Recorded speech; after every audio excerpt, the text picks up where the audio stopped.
الحمد لله وحده، الصلاة والسلام على من لا نبي بعده، وعلى آله وأصحابه وأزواجه وذرياته وأهل بيته، وبارك وسلم تسليما كثيرا كثيرا. أما بعد فأعوذ بالله من الشيطان الرجيم. بسم الله الرحمن الرحيم.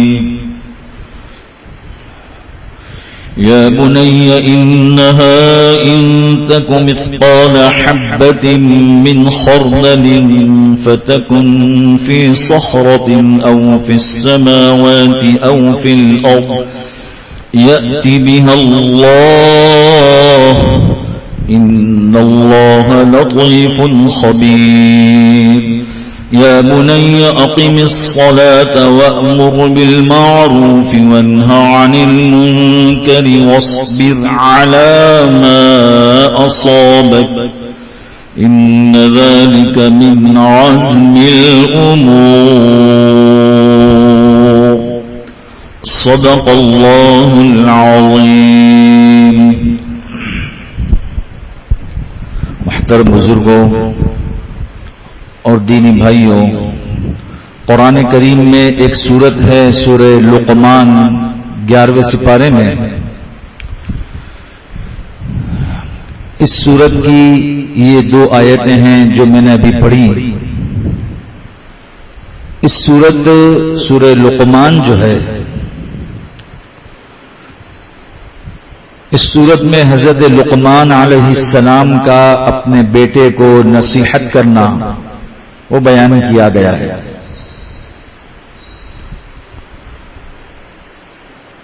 حضرت لقمان علیہ السلام صحیح قول کے مطابق اللہ کے نبی نہیں تھے، لیکن اللہ نے حکمت اور دانائی ایسی عطا فرمائی تھی کہ جس کی برکت سے حق تعالی شانہ نے اتنا اونچا مقام عطا فرمایا حضرت لقمان علیہ السلام کو کہ حضرت لقمان علیہ السلام کے نام پر پوری سورت اللہ نے قرآن میں اتار دی.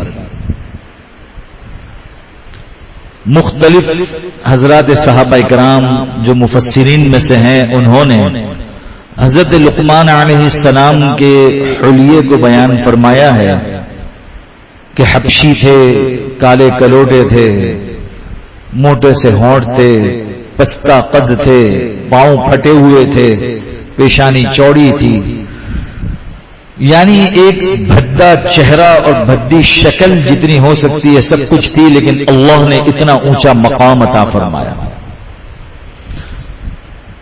اسی لیے حضرت سعید بن المسیب علیہ الرحمہ ان کے پاس ایک حبشی شخص مسئلہ پوچھنے کے لیے آیا تو انہوں نے اس سے کہا کہ دیکھو بھائی، تم اپنے کالے پن کی وجہ سے شرمندگی کے ساتھ زندگی مت گزارو. یہ نہ سوچو کہ میرا چہرہ ایسا ہے، میرا رنگ ایسا ہے، کہ تقوی، طہارت اور عفت اور پاک دامنی اگر زندگی میں ہے تو حق تعالی شانہ کی نزدیکی نصیب ہوگی، اللہ کی معیت اور اللہ کا تعلق اور اللہ کی ولایت نصیب ہو جائے گی. اللہ کے یہاں چہرے نہیں دیکھے جاتے، دل کی کیفیت دیکھی جاتی ہے. پھر حضرت سعید بن المسیب علیہ الرحمہ نے فرمایا کہ دیکھو، 3 شخص دنیا میں ایسے گزرے ہیں جو بظاہر ایسے ہی حبشی تھے، کالے کلوٹے تھے، لیکن اللہ نے انہیں اونچا مقام عطا فرمایا. ایک حضرت لقمان علیہ السلام، ایک حضرت بلال حبشی رضی اللہ تعالیٰ عنہ، اور ایک حضرت عمر رضی اللہ تعالیٰ کے غلام تھے حضرت مہجہ. یہ تینوں، لیکن اللہ نے انہیں مقام عطا فرمایا چونکہ ان کے اندر تقوی، طہارت سے مزین اور آراستہ پیراستہ تھے. اللہ نے انہیں اونچا مقام عطا فرمایا. حقیقت یہی ہے کہ اسی کو بتلایا گیا، سمجھایا گیا کہ دیکھو اپنی زندگی کو تقوی طہارت پر ہم لائیں. باقی ظاہری شکل و شباہت اللہ نے کسی کو دی، کسی کو نہیں دی. دنیا میں کتنے گورے ایسے ہیں کہ جو دین سے عاری خالی ہیں تو وہ اللہ کے نزدیک ان کی کوئی قیمت نہیں. کتنے کالے کلوٹے ایسے ہیں کہ جن کے دل میں تقویٰ ہے، قرآن والے ہیں، حدیث والے ہیں، اللہ نے انہیں اونچا مقام عطا فرمایا. چنانچہ یہاں حضرت لقمان علیہ السلام نے اپنے بیٹے کو چند نصیحتیں کی ہیں، بہت قیمتی نصیحتیں. ہر باپ کو چاہیے اپنے بیٹے کو یہ نصیحت کہہ کر، ہر باپ کو چاہیے اپنی اولاد کو نصیحت کرتا رہے. ایک کتاب ہے فارسی میں، رہبر فارسی، اس کے آخر میں چند نصیحتیں ہیں. کسی زمانے میں میں نے اس کا ترجمہ کیا تھا. فارسی میں 100 نصیحتیں. صد مند سود مند حکیم لقمان کے بفرزند ارجمند خود تلقین فرمودہ یا کہ آنکھ راہ راست بے رو اگرچہ دور. اس طریقے سے پوری 100 چیزیں ہیں کہ لقمان حکیم نے اپنے بیٹے کو 100 نصیحتیں کی. پہلی چیز یہ کہ بیٹا راہ راست پر چلنا، اگرچہ وہ راستہ دور کا ہی کیوں نہ ہو. چھوٹے چھوٹے راستے اختیار کرو گے پگ ڈنڈیوں والے، اور وہ مختصر راستے ہوں گے، ان راستوں میں پریشانیاں آ سکتی ہے. جو سیدھا سیدھا راستہ ہے اس کو اختیار کرو. ایسی قیمتی نصیحتیں قرآن میں حق تعالی شانوں نے ان کی پند و نصائح کو بیان کیا. سب سے پہلی نصیحت حضرت لقمان علیہ السلام نے اپنے بیٹے کو کہی کہ اے میرے پیارے بیٹے، دیکھو شرک مت کرنا.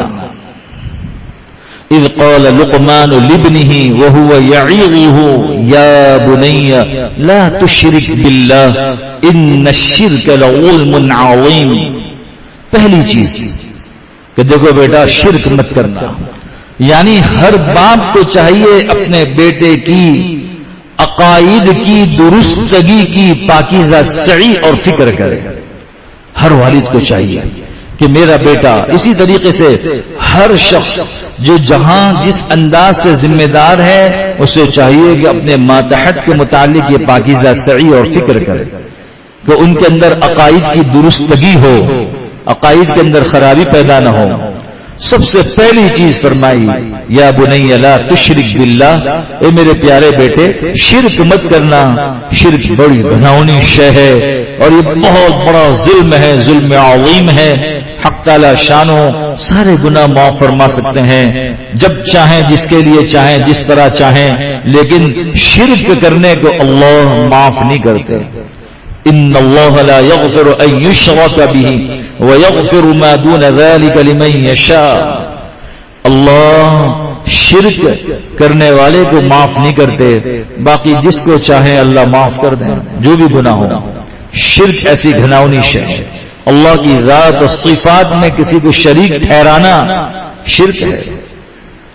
تو پہلے ہمیں چاہیے کہ اپنے بچوں کے سلسلے میں کہاں کی صحبت اختیار کرتے ہیں، بچے کہاں جاتے ہیں، کہاں اٹھتے بیٹھتے ہیں، کس کے ساتھ اٹھنا بیٹھنا ہے. بڑے ایسے حالات دیکھے، بڑے لوگ ہیں لیکن ان کے بچے جو ہیں ان کی غلط صحبت کی وجہ سے وہ بچے جو ہیں وہ ہاتھ سے نکل گئے. یعنی مال خوب ہو، عہدہ کرسی مرتبہ خوب ہو، لیکن نظریاتی اعتبار سے وہ ایمان سے گئے. خود حضرت نوح علیہ السلام کے متعلق قرآن نے بیان کیا کہ جس وقت نوح علیہ السلام کی کشتی پانی میں تھی اور عذاب آ گیا اللہ کی طرف سے پانی کا، نیچے سے بھی پانی، زمین نے ابالا اللہ ہی کے حکم سے، آسمان سے بھی اللہ ہی نے اپنے حکم سے پانی برسایا. 6 مہینے پوری دنیا کے اندر پانی ہی پانی تھا. ایک کشتی نوح علیہ السلام کی تھی. قرآن کریم نے اس کا عجیب نقشہ کھینچا ہے 12ویں پارے کے 4تھے رکوع کے اندر کہ دیکھو وحال بینہم الموج فکان من المغرقین وقیل یا ارض ابلعی ماءکی ویا سماء. یہ پورا نقشہ پوری تفسیر ہے. نوح علیہ السلام اپنے بیٹے کو بلا رہے ہیں، آجا بیٹا تو بھی کشتی میں سوار ہو جا، یہ ایمان والوں کی کشتی ہے، سب ایمان والے اس میں سوار ہوں گے. جتنے کافر ہیں مشرک ہیں سب ڈوب کر کے غرق آب ہو جائیں گے. وہ اپنے بیٹے کو پکڑنے کی فکر میں ہے اور ایک موج آئی جو بیٹے کو ادھر سے ادھر کر گئی. نوح علیہ السلام نے کہا اللہ آپ نے وعدہ کیا تھا اور آپ کا وعدہ سچا، یہ تو میرا بیٹا ہے. کہا اے نوح تجھے نہیں پتا، انه عمل غیر صالح فلا تسألنی ما لیس لک به علم انی اعیذک ان تکون من الجاہلین. تجھے نہیں پتا تھا کہ تو نبی ہے، لیکن تیرے بیٹے کا اٹھنا بیٹھنا صحبت کس کے ساتھ تھی؟ اس صحبت کی نحوست پر یہ کفر کے اندر داخل ہو چکا تھا، اس لیے ہم نے اس کو بھی ڈبو دیا۔ بڑی عبرت کا مقام ہے کہ دیکھو صحبت اگر صحیح نہ ملے، میں اکثر وہ شعر پڑھتا ہوں، شیخ سعدی رحمۃ اللہ علیہ نے گلستان کے مقدمے کے اندر صحبت کے سلسلے میں کہ صحبت کیسا اثر رکھتی ہے ایک شعر نقل کیا ہے: گلے خوشبوئے در حمام روزے رسید از دست محبوب بدستم بدو گفتم کے مشکی یا عبیری کہ ازبو دل آویز تو مستم بگفتہ من گلے ناچی زبودم ولیکن مدت باگل نشستم جمال ہم نشی در من اثر کرد وگر نامن ہما خاکم کے ہستم۔ شیخ سعدی رحمۃ اللہ علیہ ایک فرضی واقعہ ہم سب کی عبرت کے لیے بیان کر رہے ہیں کہ میں غسل خانے میں غسل کے لیے گیا، صابن کی جگہ پر ٹکیا ہوا کرتی تھی مٹی کی، میں نے دیکھا اس مٹی کی ٹکیا میں سے خوشبو آ رہی ہے، میں نے کہا کہ تیرے اندر سے خوشبو کیسے آ رہی ہے؟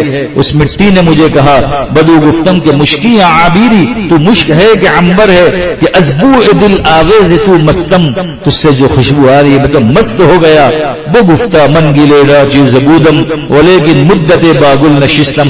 مٹی کہنے لگی میں تو وہی ذلیل مٹی ہوں، لیکن چند دن پھولوں کے ساتھ میں رہی، باغ کے مٹی ہوں، پھول میرے اوپر صبح شام گر کر کے جو ہے مجھے اپنی خوشبو میرے اندر ڈالتے رہے، رات میں پھول گرا، صبح میں مالی نے وہ پھول اٹھا کر پھینک دیے، رات بھر صحبت ملی میرے اندر بھی خوشبو آ گئی، وگرنہ من ہما خاتم کے ہستم، ورنہ میں وہی ذلیل مٹی ہوں۔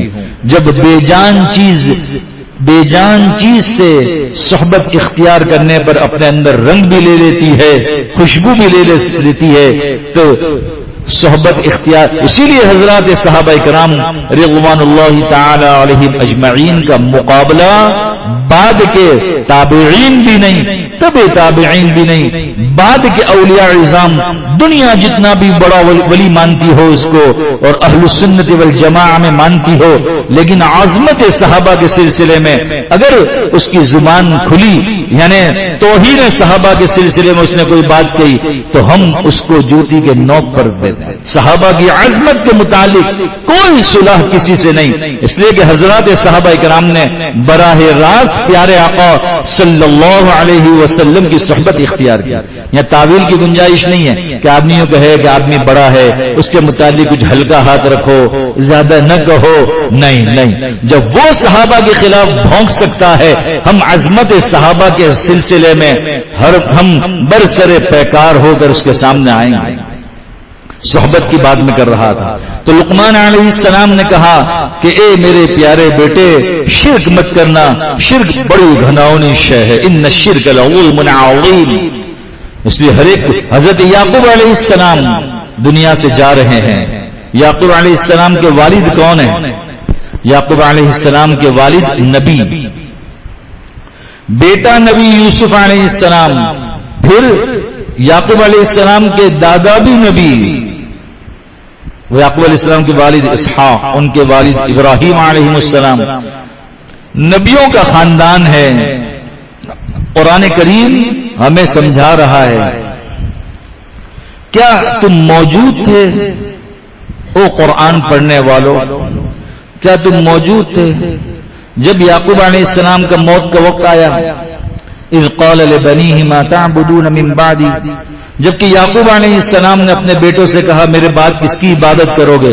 دیکھو نبی ہیں لیکن اپنے بچوں کو بٹھا کر کے پوچھ رہے ہیں بیٹا بتلاؤ توحید پر جمو گے نہیں جمو گے، نظریات پختہ رکھو گے نہیں رکھو گے، اور اپنے بعد میرے بعد ایسا تو نہیں مال کے سلسلے میں بہ جاؤ گے، عہدے کرسی مرتبے میں بہ جاؤ گے، نہیں، دیکھو بیٹا نظریات پر جمنا، عقائد پر جمنا، نظریات پر جمنا۔ چنانچہ حضرت لقمان علیہ السلام نے بھی سب سے پہلے اس بات کی فکر کی، اذ قال لبنیہ ما تعبدون من بعد، پھر توحید کے بعد والدین کے اکرام کو بیان ہے، وَوَصَّيْنَا الْإِنسَانَ بِوَالِدَيْهِ حَمَلَتْهُ أُمُّهُ وَهْنًا عَلَى وَهْنٍ وَفِصَالُهُ فِي عَامَيْنِ أَنِ اشْكُرْ لِي وَلِوَالِدَيْكَ إِلَيَّ الْمَصِيرُ۔ دیکھو اللہ ہی کی حکم سے، اللہ ہی کے حکم سے کوئی بچہ ہوتا ہے، لیکن ذریعے کے طور پر والدین ذریعہ بنتے ہیں. اس لیے قرآن کریم میں جہاں توحید کو بیان کیا ہے، والدین کے اکرام کو بیان کیا ہے. وَقَضَىٰ رَبُّكَ أَلَّا تَعْبُدُوا إِلَّا إِيَّاهُ وَبِالْوَالِدَيْنِ إِحْسَانًا. توحید کو بیان کیا، والدین کے اکرام کو بیان کیا. انشکر لی وَلِوَالِدَيْكَ، یہاں بھی بیان کیا. اللہ فرماتے میرا بھی شکر ادا کرو، اپنے والدین کا بھی شکر ادا کرو. یہ اللہ نے قرآن میں بیان کیا. توحید کے ساتھ والدین کے اکرام کو بیان کیا، والدین کے ساتھ حسن سلوک کو بیان کیا کہ اللہ کے حکم سے دنیا میں کوئی بچہ آیا، لیکن والدین کو اللہ نے ذریعہ بنایا، اس لیے ان کا بھی اکرام ضروری ہے جب تک کہ وہ گناہ کی کوئی بات نہ کریں. قرآن کریم میں ہے کہ یہاں بھی آگے بیان کیا وَإِن جَاهَدَاكَ عَلَىٰ أَن تُشْرِكَ بِي مَا لَيْسَ لَكَ بِهِ عِلْمٌ فَلَا تُطِعْهُمَا. اگر وہ توحید کے خلاف کوئی بات کرتے ہوں، عقائد اور نظریات کے خلاف کوئی بات کرتے ہوں، تو ان کی بات مت ماننا. قرآن کہتا ہے پہلے اکرام کو بیان کیا، لیکن کہا اگر شریعت کے خلاف کوئی بات کرتے ہیں تو والدین کی بات کو بھی نہیں مانیں. حدیث میں سرکار دو عالم صلی اللہ علیہ وسلم فرماتے لا طاعت لمخلوق فی معصیت الخالق. کسی مخلوق کی بات ماننا جائز نہیں ہے جب خالق تعالی کی نافرمانی ہو رہی ہو. خالق تعالی کی نافرمانی ہو رہی ہو، کسی کی بات ماننا جائز نہیں. چنانچہ یہاں پہ بھی لقمان علیہ السلام جو ہے ان کے اولاد کے سلسلے میں، ساری دنیا کے بچوں کے سلسلے میں بتلایا کہ دیکھو شرک سے بچو اور والدین کا اکرام کرو. اس لیے آیت بعد میں لائے. یہ قرآن کریم کے ایجاز میں سے ہے، یہ قرآن کریم کے خاص معانی میں سے اس کو بیان کیا گیا ہے کہ توحید کے ساتھ جہاں رسالت بیان کی ہے، توحید کے ساتھ والدین کے اکرام کو بیان کیا، اور شرک کے ساتھ جھوٹ کو بیان کیا اللہ نے، تاکہ پتا چلے کہ شرک کے ساتھ جھوٹ کو بیان کیا. جھوٹ کیسی گھناؤنی ہے. یہی لقمان علیہ السلام کو پوچھا لوگوں نے کہ آپ کی تو ظاہری شکل و شباہت اتنی خراب ہے، اللہ نے اتنا اونچا مقام کیسے عطا فرمایا؟ کہ دو چیزوں کی وجہ، دو چیزوں کی وجہ سے اللہ نے مجھے یہ مقام عطا فرمایا. ایک زندگی میں کبھی جھوٹ نہیں بولا، کبھی جھوٹ نہیں بولا. حدیث شریف میں ہے کہ سچائی میں نجات ہے اور جھوٹ کے اندر ہلاکت ہے. مجھے بخاری شریف میں ایک راوی ہیں، ان کا واقعہ یاد آیا. کتاب العلم میں ایک راوی کا نام آتا ہے ربعی بن حراش. انہوں نے طے کیا تھا کہ مجھے کبھی جھوٹ نہیں بولنا، زندگی میں کبھی جھوٹ نہیں بولوں گا. حجاج بن یوسف کا زمانہ تھا. ان کے دو بیٹے، ان کے متعلق حجاج نے وارنٹ گرفتاری جاری کیا کہ انہوں نے ہمارے خلاف جہاد کی بات کی ہے کہ ظالم حکمران ان کے خلاف جہاد واجب ہے، انہیں گرفتار کیا جائے. سب جگہ تلاش کیا، کہیں بھی ہاتھ میں نہیں آئے. کسی نے حجاج سے کہا کہ ان کے والد تو بہت بڑے محدث ہیں اور انہوں نے طے کیا ہے کہ کبھی جھوٹ نہیں بولیں گے، ان کے والد صاحب کو بلاؤ نہ، پوچھو. حجاج نے کہا کہ بھائی ان کے والد کو لے کر آؤ. ربعی بن حراش کو لے کر آئے. کہا کہ بھائی آپ کے بیٹے کہاں ہیں؟ کہ میرے گھر میں چھپے ہوئے ہیں. کہ کیا بات کر رہے ہو؟ کہا کہ سچ کہہ رہے ہو؟ کہ بالکل سچ. ان کو یہیں بٹھایا اور چند لوگوں کو بھیجا، پولیس والوں کو، کہ جاؤ اٹھا کر لاؤ. دیکھا تو گھر میں ایک جگہ بنائی ہوئی تھی کہ کسی کو محسوس نہ ہو، وہاں سے ان کو گرفتار کر کے حاضر کیا گیا. حجاج نے انہیں کہا ربعی بن حراش سے کہ آخر کیا وجہ تھی، ایسی کیا آپ کو معاملات پیش آئے کہ جس کی وجہ سے آپ نے اپنے بیٹے کو گرفتار کروا دیا؟ کہ میں نے رسول اللہ صلی اللہ علیہ وسلم سے سنا ہے کہ سچ میں نجات ہے اور جھوٹ میں ہلاکت بربادی ہے. میں نے نبی کریم صلی اللہ علیہ وسلم سے یہ سن رکھا، بس اسی میں خیر ہے. الصدق ینجی والکذب یہلک، اس میں ہلاکت ہے. اس لیے میں نے طے کیا ہے کہ جھوٹ نہیں بولوں گا. اس لیے میں نے سچ کہہ دیا کہ میرے بیٹوں نے گھر کے اندر ایسی خفیہ جگہ بنائی ہے، وہ دونوں بیٹھے ہوئے ہیں وہاں. حجاج بن یوسف جیسا ظالم آدمی کہ جو فجر کے ناشتے سے پہلے مجرم کو لاتا، چمڑے کا دسترخوان بچھاتا اور اس کو ذبح کرتا، اس کی لاش تڑپتی رہتی. 1,00,000 سے زیادہ آدمیوں کو بعض روایات، تاریخی روایت کے اعتبار سے اس نے قتل کیا ہے، اور پھر وہ کھاتا، ناشتہ کرتا. اس نے کہا جاؤ، تمہارے سچ بولنے کی وجہ سے میں دونوں بیٹوں کو چھوڑ دیتا ہوں. رسول اللہ صلی اللہ علیہ وسلم کا ارشاد بالکل سچ تھا، سچ ہے، قیامت تک سچ رہے گا کہ سچائی میں نجات ہے. چنانچہ میں یہ عرض کر رہا تھا کہ دیکھو قرآن کریم نے شرک کے ساتھ جھوٹ کو جوڑا. قرآن کریم میں اللہ رب العزت نے فرمایا فَاجْتَنِبُوا الرِّجْسَ مِنَ الْأَوْثَانِ وَاجْتَنِبُوا قَوْلَ الزُّورِ. بت پرستی سے بچو، یعنی شرک سے بچو اور جھوٹ سے بچو. جھوٹ کو اس کے ساتھ جوڑا اور توحید کے ساتھ والدین کے اکرام کو جوڑا. چنانچہ لقمان علیہ السلام کی اس نصیحت کے بعد والدین کے اکرام کو بیان کیا. پھر دوبارہ استحزار عقائد کا عجیب انداز میں بیان کیا ہے. یا بنی انہا ان تک مثقال حبۃ من خردل فتکن فی صخرۃ او فی السماوات او فی الارض یأتی بها اللہ. اے میرے پیارے بیٹے، انہا ان تک مثقال حبۃ من خردل، رائی کے دانے کے برابر بھی اگر کوئی گناہ سرزد ہوا کسی سے، فتکن فی صخرہ، اور وہ نافرمانی پہاڑوں کی چٹانوں پر ہو، او فی السماوات، اس سے بھی اوپر چلے گا، آسمانوں پر کی ہو، او فی الارض، یا زمین کے اندر ہو، یأتی بہ اللہ، سب کچھ اللہ لا حاضر کرے گا.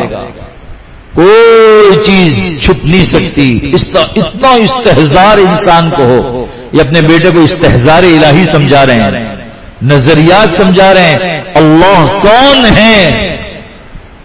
کوئی ایسی جگہ بتلا دو جہاں سے چھپ کر آدمی چلے جائے، اللہ نہ دیکھیں. قرآن میں اللہ فرماتے یعلم خائنۃ الاعین وما تخفی الصدور. آنکھوں کی خیانتوں کو اللہ جانتے ہیں. یعلم خائنۃ الاعین وما تخفی الصدور، اور دلوں میں جو کوئی کچھ چھپاتا ہے اس کو بھی اللہ جانتے ہیں. کوئی کنکھیوں سے کہیں دیکھتا ہے، کسی نے نہ دیکھا، اللہ تو دیکھ رہے ہیں. اور کسی نے اپنے دل میں کچھ چھپایا، دنیا کی کوئی مشینری ایسی نہیں آئی جو دل پر رکھ کر کے وہ کمپیوٹر بتلا دے کہ اس کے دل میں کیا کیا باتیں چل رہی ہیں. ایسی کوئی مشین نہیں ہے. اللہ فرماتے ہیں کہ ہم تو یہ بھی جانتے ہیں. سورہ قاف میں اللہ فرماتے ہیں نحن اقرب الیہ من حبل الورید، ہم تو تمہاری شہرت سے بھی زیادہ قریب ہے. کہ انسان دماغ میں کچھ آنکھ دیکھتی ہے، آنکھ پہلے آنکھ دیکھتی ہے، پھر دماغ سوچتا ہے، دل اس کو پکاتا ہے اپنے دل میں، اور پھر بولنے کی ضرورت پڑتی ہے تو یہاں سے زبان کی طرف حلق کے راستے سے انسان اپنے الفاظ لاتا ہے. لفظ کو بھی لفظ اس لیے کہتے ہیں کہ لفظ کا معنی ہے پھینکنا. الفاظ بھی آپ نے اپنی زبان اور ہونٹوں اور دانتوں کے درمیان میں سے پھینکتا ہے، اس لیے اس کو الفاظ کہتے ہیں. اور اسی کو قرآن نے کہا نحن اقرب الیہ من حبل الورید. جو الفاظ بھی ما یلفظ من قول، جو بات بھی زبان سے نکالتا ہے، ما یلفظ من قول، پھینکتا ہے. ہم بہت قریب ہیں، ہم بہت قریب ہیں، اللہ سب دیکھتے ہیں. اس لیے فرمایا یہ تصور، یہ استحزار. قرآن کریم میں اور جگہ پر بھی اس کو بیان کیا ہے. اللہ رب العزت نے کہ اللہ کا استحزار ایسا ہو وَهُوَ مَعَكُمْ أَيْنَمَا كُنْتُمْ وَهُوَ مَعَكُمْ أَيْنَمَا كُنْتُمْ. یہ استحزار، یہ دھیان پیدا کروایا جا رہا ہے کہ دیکھو قرآن کی آیت کا ایک جز کیا کہتا ہے وَهُوَ مَعَكُمْ، وہ اللہ تمہارے ساتھ ہے.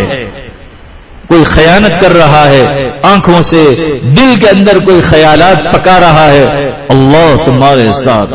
وَهُوَ مَعَكُمْ أَيْنَمَا كُنْتُمْ، جہاں کہیں تم ہو. حضرت عمر رضی اللہ تعالیٰ عنہ کے زمانے میں حضرت عمر رضی اللہ تعالیٰ عنہ نے ایک بکری والے کو دیکھا، اس کا امتحان لینے کے لیے کہا کہ بھئی بکریاں کس کی ہیں؟ کہا مالک کی۔ آپ نے ایسے خواہ دیکھا اور کہا اس میں سے دودھ دے دینا، مجھے پینا ہے۔ وہ پہچانتا نہیں تھا کہ یہ امیر المؤمنین حضرت عمر ہیں، کہ اس کا دودھ مجھے دے دیں۔ اس نے کہا میں نہیں دے سکتا، میرے مالک کی بکریاں ہیں اور مالک کی اجازت کے بغیر میں نہیں دے سکتا، دل بنے ہوئے تھے، میں نہیں دے سکتا مالک کی اجازت کے بغیر۔ تو حضرت عمر رضی اللہ تعالیٰ عنہ نے پلٹ کر کے سوال کیا اور اس کو یوں کہا کہ مالک کدھر ادھر ہے، دے دینا، مالک تو نہیں ہے یہاں، تھوڑا سا دودھ دے دے، میں تیرے کو پیسے بھی دے دوں گا۔ ایک روایت میں ایک بکری دے دے، میں تیرے کو پیسے بھی دے دوں گا۔ کہہ دینا کہ بھیڑیا بکری کھا گیا، عمومی طور پر بھیڑیا آتے ہیں بکریوں پر حملہ آور ہوتے ہیں، وہ کھا گیا کسی بکری کو، مالک تھوڑی کچھ تجھے کہے گا۔ تو اس نے ایک ٹھنڈی آہ بھری، غلام ہے لیکن دل بنا ہوا ہے، اور اس نے کہا کہ فَأَيْنَ اللَّهُ، پھر اللہ تو ہے نا، اللہ دیکھ رہا ہے۔ قرآن میں اللہ فرماتے وَهُوَ مَعَكُمْ أَيْنَمَا كُنْتُمْ، واللہ تمہارے ساتھ ہے جہاں کہیں تم۔ یہ چیزیں نصیحت حضرت لقمان اپنے بیٹوں کو کر رہے ہیں کہ میرے پیارے بیٹو، جہاں کہیں جو بھی گناہ کرو گے اللہ لا حاضر کرے گا، اللہ کے سامنے جواب دی۔ آج کل تنہائیوں کے گناہ بہت عام ہو گئے ہیں، ہر آدمی کے جیب میں ہے، وہ تنہائی میں وہ نکالتا ہے اور گناہ کرتا ہے۔ پہلے گناہ کے لیے مخصوص جگہ تھی کہ وہاں جا کر آدمی پکچر دیکھے اور وغیرہ وغیرہ، اب گناہ ہر ایک کے جیب میں آ گئے ہیں۔ اپنے ایمان کو بچانا، اپنے تقوی، طہارت، عفت اور پاک دامانی کو بچانا اور طب کے اعتبار سے اپنی صحت کو بچانا یہ ہر ایک پر ضروری ہے، ورنہ بڑھاپا بہت جلدی آ جائے گا۔ لہذا حضرت لقمان علیہ السلام نے جو یہ کہا یا بنی انہا ان تک مثقال حبہ، یہ استحضار الہی کو سمجھا رہا ہے۔ اس میں آگے دوسری نصیحتیں ہیں بہت اہم، انشاءاللہ اس سلسلے میں بعد میں بات ہوگی، چونکہ وقت ہو گیا ہے۔ اللہ مجھے بھی اور آپ کو بھی ان باتوں پر عمل کر